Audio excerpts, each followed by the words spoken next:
नमस्कार, मैं Prince Kushwaha first Bihar Jharkhand देख रहे हैं। देखिए, निर्दलीय सांसद पप्पू यादव ने साफ तौर पे कहा है कि देखिए नीतीश कुमार का इकबाल है वो अब समाप्त हो गया है। मुकेश सहनी के पिता की हत्या के मामले को लेकर राजनीतिक दल के तमाम नेता लगातार सरकार को लेकर हमलावर हैं। वही बात करें तो पप्पू यादव पहुंचे हैं पटना। उन्होंने साफ तौर पर कहा है कि नीतीश कुमार की जो पुलिस की खौफ है और जो डर होनी चाहिए अपराधियों में, वो डर बिल्कुल समाप्त हो गया है। क्या कुछ कर रहे हैं पप्पू यादव, पहले आप उनके बयानों को सुने। मुकेश सहनी के पिताजी की निर्मम हत्या कर दी गई है, क्या कहेंगे?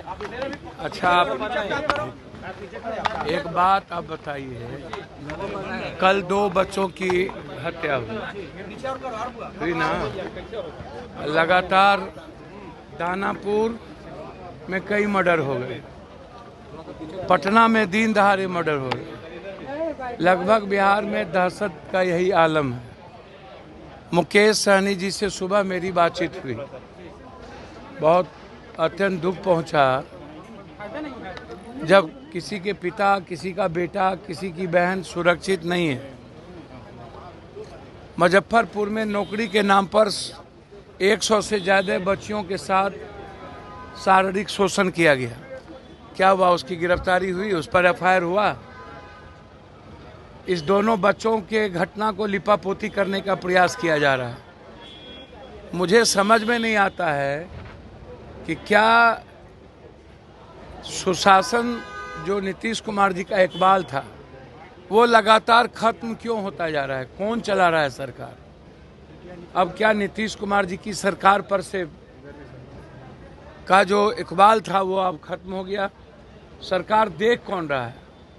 हमें तो यह लग रहा है कि लगातार अपराधी, माफिया और ये जो लोकल नेता लोग हैं जिसकी मिली भगत से ड्रग्स का व्यापार, हमारे यहाँ सबसे ज़्यादा ड्रग्स का व्यापार और शराब के व्यापार में इन्वॉल्व हैं नेता लोग और माफिया, और इसमें पदाधिकारी जमीन के माफियाओं के साथ मिली भगत करके लगभग थाना के लोग लगातार पैसा कमा रहे हैं।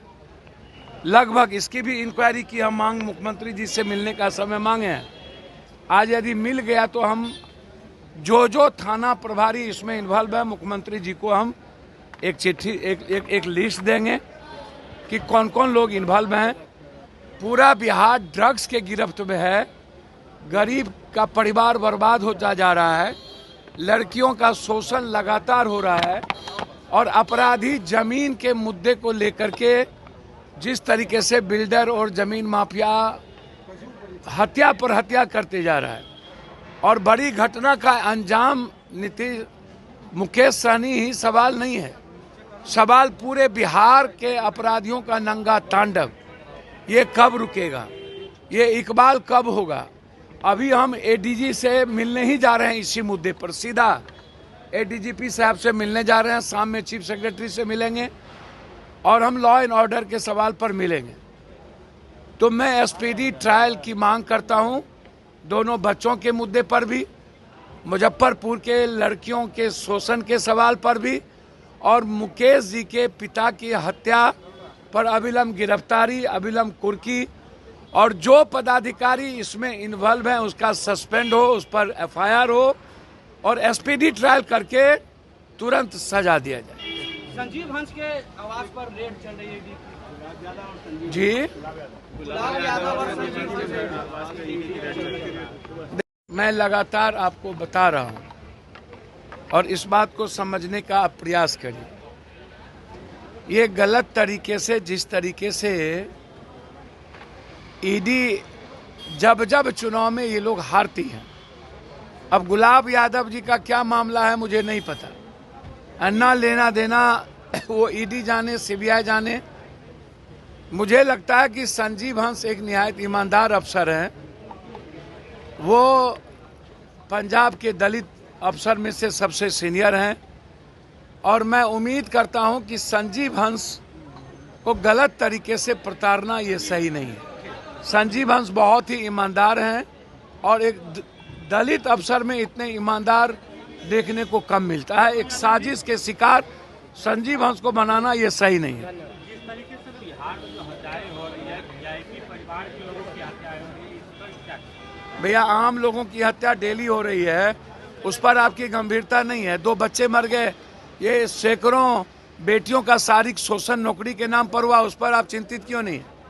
सिर्फ वीआईपी वो एक घटना बड़ी है, पिता की हत्या बहुत बड़ी है। स्पीडी ट्रायल का हमने मांग किया है, अविलंब गिरफ्तारी की मांग किया है। जो इसमें पदाधिकारी संलिप्त है या लापरवाही बरते हैं उस पर तुरंत उसको सस्पेंड किया जाए। लेकिन हत्या तो हत्या होती है, चाहे वो वीआईपी का हो चाहे आम आदमी का। जेडीयू के नेता कह रहे हैं कि कोई भी बक्से नहीं जाएंगे लगातार। ये बात तो लगातार हो रही है कि कोई बक्से नहीं जाएंगे। हर दिन पटना से ढूंढ कर निकालेंगे, भैया, हर यहाँ पताल से ढूंढ करके निकालेंगे। भैया बच्चे का पताल से ढूंढिए। इतनी बड़ी बड़ी घटना घट रही है। दानापुर में इससे पहले मेयर मारे गए, लगातार पटना में मर्डर हो रहा है, तो किन किन का ढूंढ के आप निकाल लिए? और आज तक आपने क्या कर लिया? ये कई अब हम जंगल राज राजनीति बात तो नहीं करेंगे, लेकिन मैं इतना कहूंगा कि अब यह जो शासन है वो नीतीश कुमार जी का 4th पार्ट नहीं है। ये नीतीश कुमार जी नहीं चला रहे हैं, शासन प्रशासन कोई और चला रहा है। इसमें नीतीश जी का इकबाल कहीं नहीं है।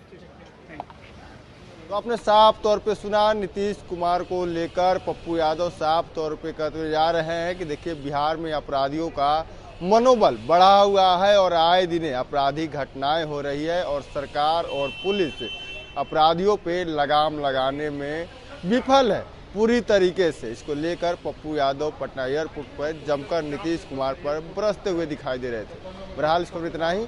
इसे तमाम खबरों के मतलब बने रहे। फर्स्ट बिहार झारखंड देख रहे हैं। ग्रुप, जो सोचता है वो करता है।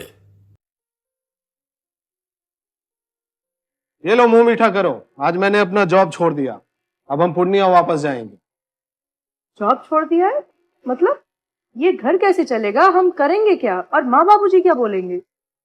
इसलिए मैं एक और मिठाई का डब्बा लाया। अपने बिजनेस के लिए लोन अप्रूव हो गया। अरे लोन अप्रूव हो गया वो तो ठीक है, लेकिन पूर्णिया में हम रहेंगे कहाँ? अपना घर भी तो नहीं है वहाँ। इसलिए तो एक और मिठाई का डब्बा अलग से लाया हूँ। हमने पूर्णिया में घर ले लिया है, पूर्णिया के ई होम्स पैनोरमा में।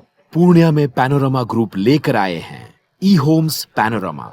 बड़ा घर, आलीशान जिंदगी और अत्याधुनिक सुविधाओं के संग। अरे अब क्यों मुंह मीठा करवा रही हो? क्योंकि हम घर वापसी जो कर रहे हैं। घर वापसी की खुशी पूर्णिया में ई होम्स पैनोरमा के संग। E homes panorama, luxurious lifestyle redefined.